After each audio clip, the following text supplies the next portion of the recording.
doing the tiny desk. I love Juvenile. Juvenile is my guy.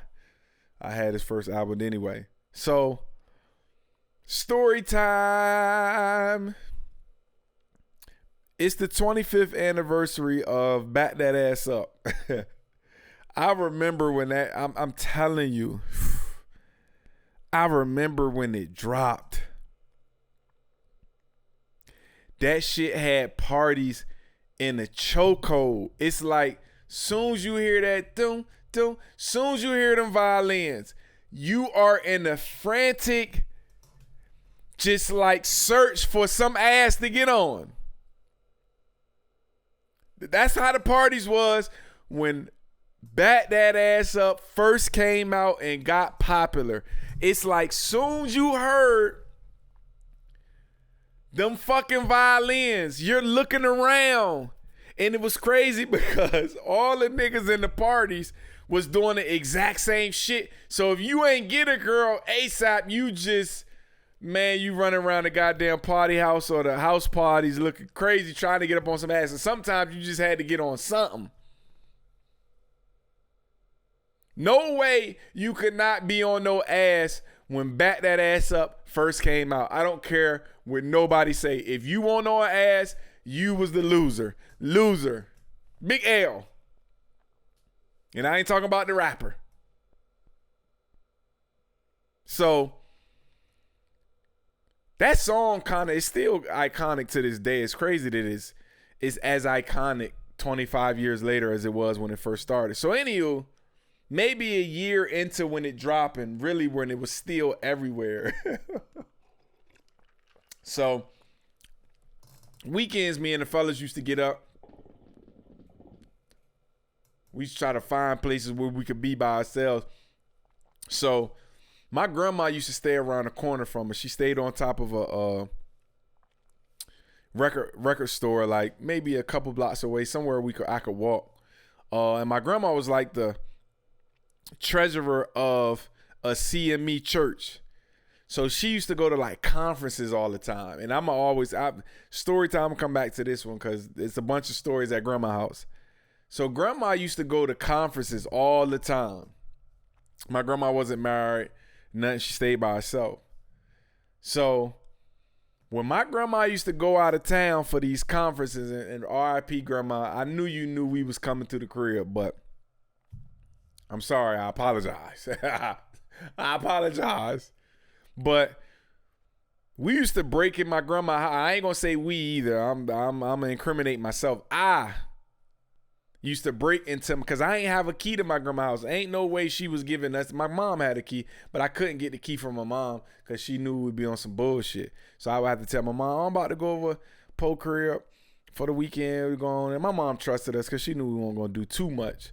So I leave like I'm going, pulling them crib, walk right to my grandma's house.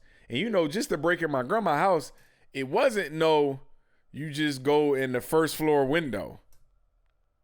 I literally had to climb up on the building that was next to her. Cause she stayed in like oh shit. God damn. Shit fell down. That shit scared the shit out of me. So she stayed like in they like tall buildings, but anyway, I could get on top of one of them and kind of like fall down the middle and like brace it, because the houses was close. I mean, the apartments is super close. So I used to have to like push my back on the back wall, come down. And my grandma had the old school windows where you could just put a knife through the, where you click the windows to kind of lock them. All you had to do was put the knife through there and just run it down and you could click it. So I would pop it open. So I'm like, all right, breaking the grandma crib. Call the fellas up. Yeah, I got the crib, baby. Y'all come through. I thought I was like, all right, I got the PlayStation. Y'all come through. We fiend out. Do whatever. We won't drinking or smoking at this time either. I want to say 17, 16, maybe 17, 16. I can't remember. So I call them. Whole crew coming through. Listen, I was already at my grandma's house. So, you know, they ring my grandma. She got like this loud ass ringer. Ring. And I'm hearing like a lot of shit outside because I can hear it. I got to go down my grandma vestibule. But I can hear them outside of the door. I'm hearing like more than them. I'm hearing like girls and shit. I'm like, what the hell going on? So I get to the door. Couple of them getting out of the car. I can't remember who car they drove. But these niggas packed in that shit like sardines. Somehow, some way, on their way to my grandma's house, they found a group of like 5 girls at the bus stop. And they was our age, like 16, 17-year-old girls. I don't know how they convinced them to get in the whip and come to my grandma's crib. So anywho, I'm like, uh-oh, we about to get it cracking. And at this time, just for details, I'm still a virgin. So I'm not fucking. I know this for sure at this time. I know at this store. I'm not fucking. I'm a virgin at this time. So, you know, I sucked a few titties and maybe fingered a girl every now and then, I think. But I won't fucking at this time. So I'm like, uh-oh, it's about to get cracking. But I'm thinking, damn, we don't got no speaker. We don't got no food. We don't got nothing. I'm figuring out what the fuck we gonna do with them. Because it's like 9 o'clock at this point now. It's dark. I can't really have all the lights on in my grandma's crib because the people around, the neighbors gonna know we in there. So we getting through this shit. So anyway, we go through my room because my grandma had like a room that was behind her room for all her grandkids. So we go in my room. We just sitting around after a while. I'm like, fuck it. I just come, I'm like, because even at that time I'm dealing with music. I'm like, yo, I got Juvenile CD. But I'm like, fuck, I don't got no radio or nothing. Guess what I do? I put that fucking Juvenile CD in my PlayStation, and you know where I go straight to.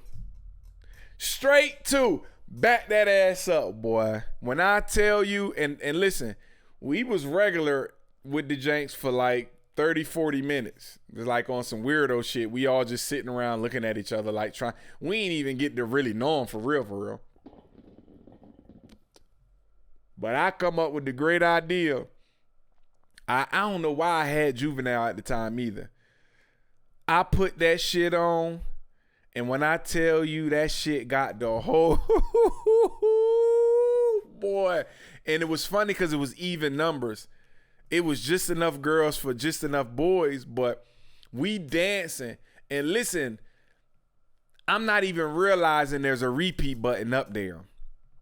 But like after the song get towards to the end, to the Lil Wayne wobbly, drop it like it's hot, we know the song about to end. So somebody got to head over there and switch it right back to the joint. When I tell y'all, and every time we replayed the song, we switch girls.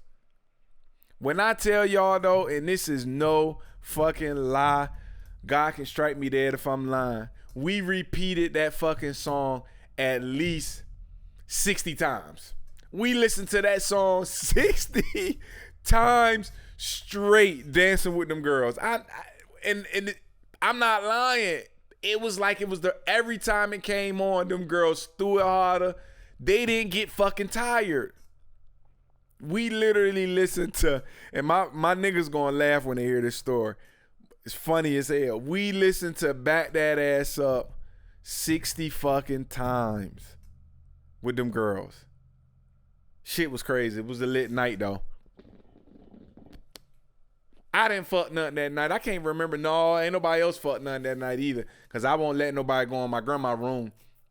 And my grandma only had 2 bedrooms. She had a downstairs with like a living room, but won't nobody going down there.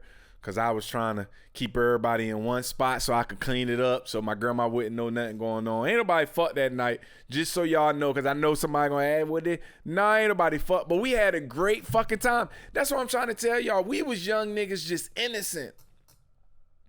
We just literally had a semi-house party off one song for about an hour and some change. And after that, I think we kind of backed our ass up enough. And we might have started freaking them after that, you know, sucking a few titties and shit. But we ended up taking their ass back to the bus stop. They ended up leaving like fucking 12 though. So, but yeah, that's my story.